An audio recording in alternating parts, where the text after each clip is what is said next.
Ayan na po si Jessa Guhar. Naliligo siya kasi naglaba kami. Ayoko maligo because mangingitim ako. Bilang isang individual na bakla, bilang isang bakla, hindi ko kailangan maligo sa ganyan because pinalaki ako sa States. So, ang tubig doon is very mineral water. Yung dumadaloy kasi sa ibang bansa na tubig sa Amerika is mineral. So, ito kasi invernal. Canal. Charis.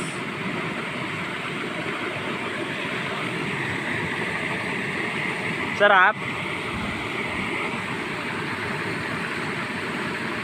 Enjoy na enjoy siya para siyang bata. Kanina pa yan dyan. Ngayon ko lang siya